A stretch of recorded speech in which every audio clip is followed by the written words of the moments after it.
Any views, thoughts, and opinions expressed on the Rejuvenating Health podcast are solely those of the speakers and are intended as such. Please consult your trusted healthcare practitioner for medical advice. Let's go, girls.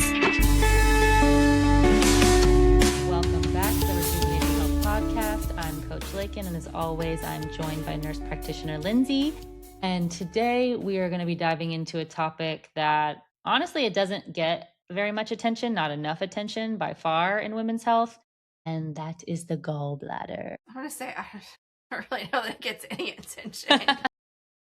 I don't think anyone thinks about their gallbladder until it's an issue. Or get it removed, right. Right, but when you're, like, we deal with perimenopause and menopause women all the time, and gallbladder issues come up a lot as you're entering that stage of life. Yeah, what sparked today's episode is that you've actually been getting a lot of questions about gallbladder related symptoms with like HRT and supplements and, things like that, where again, I don't think people usually equate it to being related to that. And so this is going to help to fill in that picture. Yeah, I mean, like, people are like, can estrogen cause gallstones? Or why did I start having right-sided pain after starting HRT? Or is it safe to take hormones after my gallbladder is removed? Or what supplements can help the gallbladder? Why is a GLP-1 controversial with gallbladder stuff? So we're going to kind of answer all those questions today about, some things that pop up and maybe some things to do if you start having issues arise.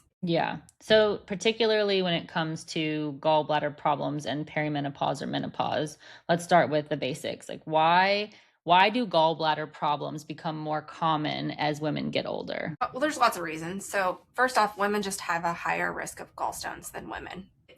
And men. Yeah, than men. They're actually like 2 to 3 times more likely to develop gallbladder issues or gallstones throughout their lifetime. Then you add in the hormonal changes like drop in estrogen, insulin resistant, weight gain, metabolic dysfunction, dieting, changes in bile production, then your risk gets even higher. So gosh, just being a woman kind of sucks. We're more at risk for gallstones and Hashimoto's and autoimmune conditions, like all of those things, because our hormones do fluctuate. And most people don't know that estrogen and progesterone both really influence gallbladder function, but in really different ways. So basically our hormones are directly affecting our gallbladder. Yes. Because hormones affect the liver.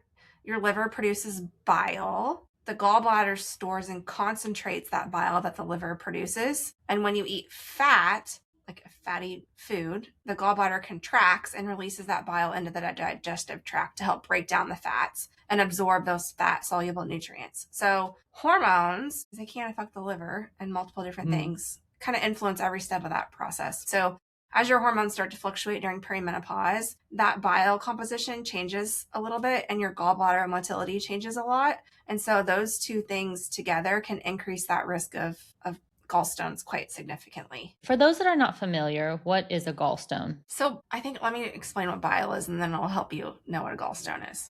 Okay. So bile is a digestion fluid. And it's one of actually the body's like major detox pathway, and it's produced continuously in the liver. And it's made from cholesterol, phospholipids, bile acids, bilirubin, electrolytes. And it's like super fascinating in that cholesterol is actually the raw material for bile acid production, which is why you need cholesterol, which is why you shouldn't plummet your cholesterol down to 0. But like one of the major ways of removing excess cholesterol is by converting it into bile acids. So your liver produces roughly 600 to 1,000 mLs of bile. And that bile is concentrated and stored in the gallbladder until we eat. And then when fat enters your small intestine, there's a hormone that's released that signals the gallbladder to contract and release that concentrated bile into your stomach.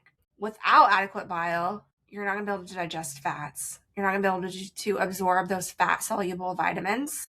You're not going to be able to clear estrogen from your liver. Your cholesterol might not be able to get cleared. So it's a lot more than a digestion organ. But what happens is that concentration changes and that bile can turn into gallstones, essentially. Okay. And it can get plugged. And if your bile duct's plugged and you can't contract that bile out, then you're going to get pain and issues. Okay. So it's essentially, it's like really disrupting your detox system, like the way your body detoxes itself. It breaks down fats and absorbs fat-soluble vitamins and all that type of stuff. Okay. All right. And one thing that is really interesting is that women are dramatically more likely to develop gallstones than men. You mentioned that. Why is that? Like And why are we so yeah, blessed? it's completely due to estrogen, because estrogen receptors live directly in the liver and gallbladder. And think about it, it makes sense if you know anything about estrogen and perimenopause. One of the first things we see in perimenopause is a drop in estrogen and a spike in cholesterol. And cholesterol and the gallbladder and the bile function are all related. Right. So estrogen increases cholesterol secretion into bile, and it kind of alters that bile acid base. So it creates more of a cholesterol supersaturated environment that favors that crystal formation to where gallstones occur. Okay. Pretty sciencey. But like, think of bile like salt water. If you add too much salt, crystals form, i.e. gallstones. The same thing happens in the bile. When cholesterol becomes too concentrated, because our estrogen drops and we get a bump in cholesterol, then those crystals form. So essentially it's the drop in estrogen raises the cholesterol becomes too concentrated, crystals And then it form like in the gallstones. comes together and forms stones. Yes. So this is why in pregnancy too, you're more likely to get gallstones.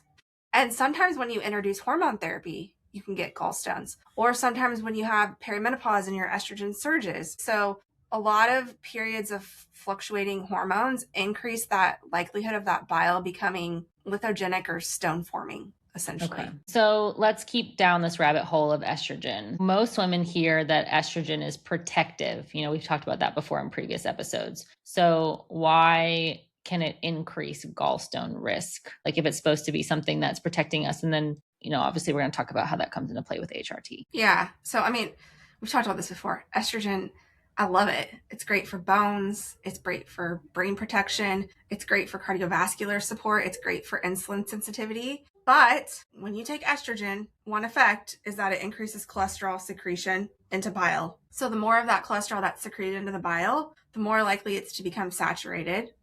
And then the more likely those crystals are going to form. So it's kind of a like too much estrogen. Yeah, it's like we've talked about this before with, you know, like when we talk about ferritin or like, well, honestly, any hormone or anything that the body is naturally producing on its own that we're aiding in any way. Estrogen in this way is changing the composition of bile, but it can also be, it's necessary. We can't have our estrogen too low. So it's about finding the right balance and the right level specific to your body. Well, and here's the thing. How many times have we talked about putting estrogen in a dumpster fire body? Yeah. Okay. So here's the issue. If you're putting it, most people don't develop gallstones on estrogen. But if you're putting estrogen into someone that has insulin resistance and obesity and fatty liver and poor family history of cholesterol, poor bile flow, then you're increasing that risk of gallstones. So this is why we say you really like, you got to be a little bit metabolically healthy to add that like estrogen. Lifestyle first. Yeah. Like, so the estrogen isn't just indirectly affecting the gallbladder. Like this is not an isolated situation. It's again, the system is all encompassing and that everything has to be taken into consideration, all the variables. Yeah. Cause there is actual like direct cellular effects. And when estrogen binds to those estrogen receptors in your liver, it can increase the activity of those cholesterol transport pathways, and more cholesterol gets dumped into bile essentially, and that bile doesn't get synthesized appropriately, and then you just get that really thick crystallized solution. So from a functional standpoint, like a functional medicine standpoint, this is why two women can have the exact same estrogen levels but have completely different outcomes. One woman is metabolically healthy and has a healthy bile flow. Another woman is insulin resistant, has fatty liver, inflammation, and the sluggish bile movement. So who's going to get the gallstones? Yeah. Yeah. This is why you also cannot compare your hormone therapy regimen to your friend. Like I had someone tell me, my friend does this. And I'm like, your friend's not on birth control like you are. Quit comparing your dosages to your friends. Yeah. Well, and again, we're also only comparing it to the people that we view as like it's working. You know what I mean? Just because they externally have a result that we want, which may have nothing to do with the HRT.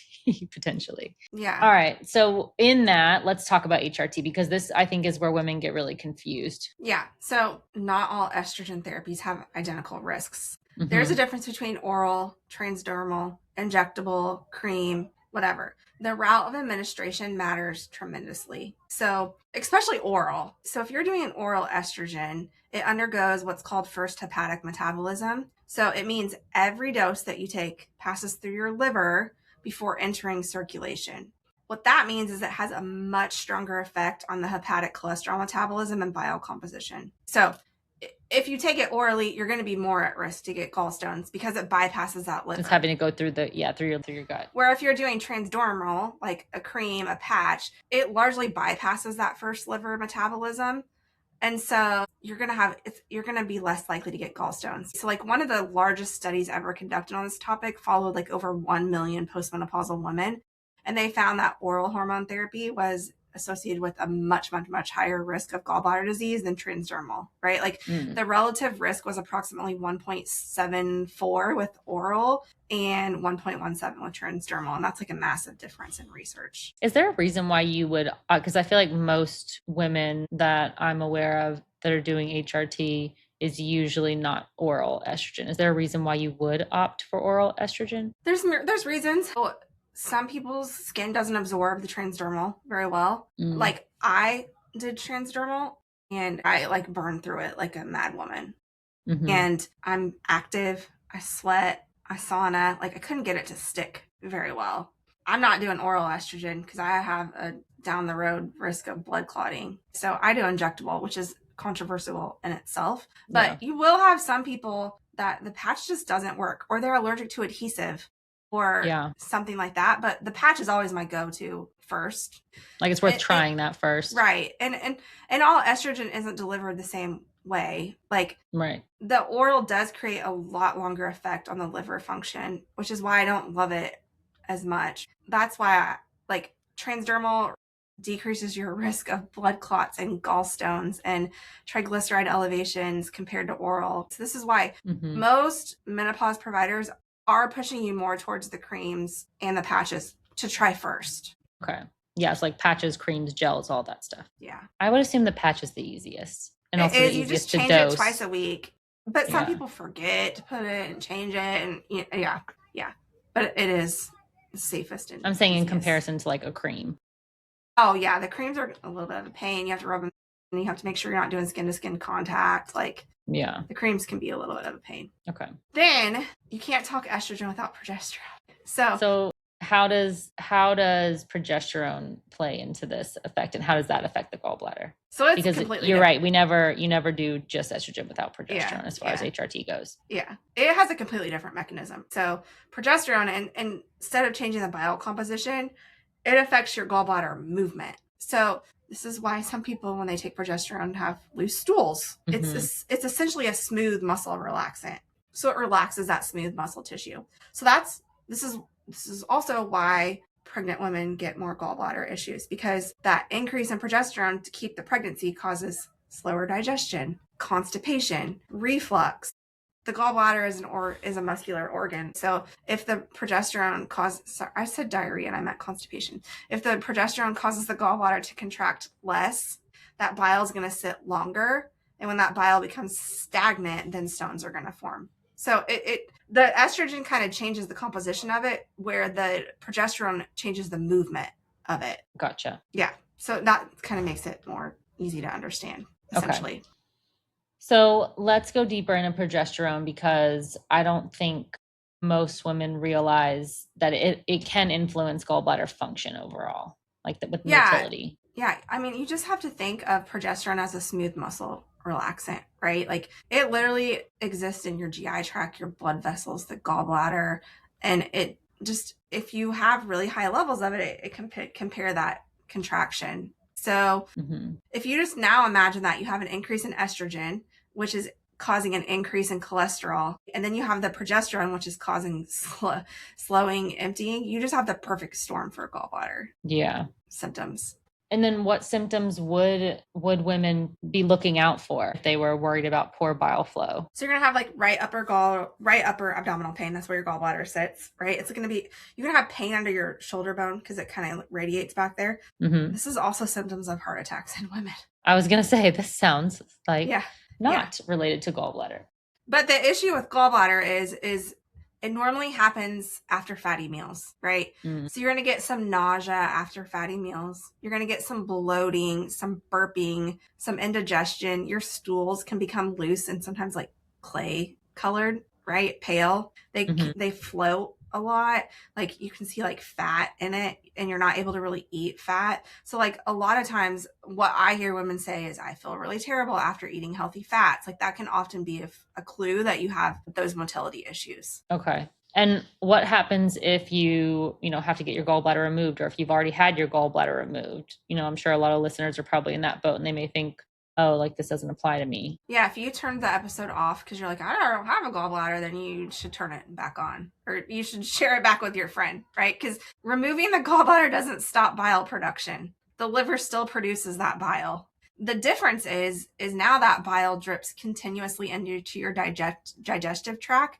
rather than being stored and released strategically. Okay. So this can create issues. This is why people with a gallbladder struggle a lot sometimes, because that's not being stored. Now it's just being freely flowed out. Right. And then you can have issues with fat digestion.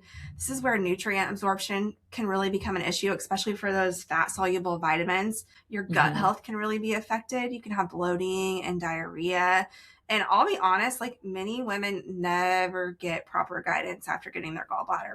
Like it's kind of like the appendix. They're just told it's this useless, unnecessary organ, but you can have like a lot of digestion changes after removal. I love how they're like, oh, it's no big deal. You don't need it. It's like, it's there for a reason. Yeah. We do need it. Yeah. One of the other things that is like a common question that I know you get when these symptoms are coming up or when you're discussing this with women is around TUDCA. What is TUDCA? So it's TUDCA, essentially. I'm not even going to try to pronounce the real word for it because it's like tyrosolitic acid. I'm just slaughtered that, I'm sure. But it's a common supplement, okay?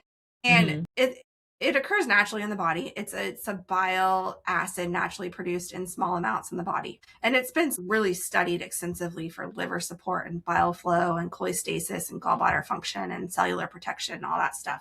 So think of it as helping improve that movement and quality of bile. So it can really help prevent that bile production from just being stagnant and help support those pathways. So it's kind of helping both of the things that an off balance of estrogen and progesterone could be causing. Yeah, and you can still take it even if you don't have a gallbladder because it can still help with that fat digestion and bloating and stool quality and upper abdominal discomfort. Because again, you still produce bile even if you don't have a gallbladder. But it's not replacing your gallbladder. Correct. Yeah. It's just supporting like the overall system because like after your system doesn't have the gallbladder anymore, it could use additional support. Correct. So what are some nutrients that are going to support the gallbladder health or support that bile flow? Taurine is a great one. It's required for bile acid conjugation. It helps make bile flow more effective. Glycine is great. It supports detox and bile production. Choline, which we talked a lot about a few episodes ago. Choline's good for everything. You should be getting a lot of choline. Yeah, it's critical for liver health and fat transport. And like we talked about a few weeks ago, many women are super deficient. Phosphatidylcholine helps support healthy bile composition. Magnesium, which we talk every about woman all the should time. be taking Everyone magnesium. Should be taking it. Yep. Yes. Supports that smooth muscle function, overall digestion. And then those like bitter herbs like dandelion, artichoke, they can also help stimulate digestion, secretions, and bile flow, right? Okay. What about like dietary approaches? How do food interventions or like nutrition, how does that affect gallbladder health? So I think one of the biggest misconceptions is that women receive is that they should avoid all fat when they don't have a gallbladder. And that can actually be like super counterproductive, right? Like your gallbladder needs stimulation and healthy fats trigger those gallbladder contractions. The key is healthy fats. Right. not McDonald's French fries. It's avocados and olive oils and nuts and seeds and fatty fish, right? So at the same time, we're eating those healthy fats. We want to make sure that we're increasing our fiber, eating vegetables, drinking enough water, eating enough protein. And again, like we talk about all the time, reducing those ultra processed foods, refined sugars, excess alcohol, right? So, you know, the regular stuff, the same stuff that we should be doing anyway to promote overall health of our body. Yeah, Yeah. exactly. Okay, let's talk about rapid weight loss with gallstones and how that's related, right? Because this is especially relevant with GLP-1 medications. And I know everybody's going to ask about it, so let's go there. I don't think we can talk about the gallbladder without talking about GLP-1s, right? No. So one of the biggest risk factors for gallstones is rapid weight loss. And because when you lose weight quickly, your cholesterol is mobilized, that bile composition changes, and your gallbladder emptying is going to decrease. Right. So you should always probably be like, your provider should always be talking to you about gallbladder support if you're taking a GLP-1. Not because I guarantee that's not happening. It's not, right?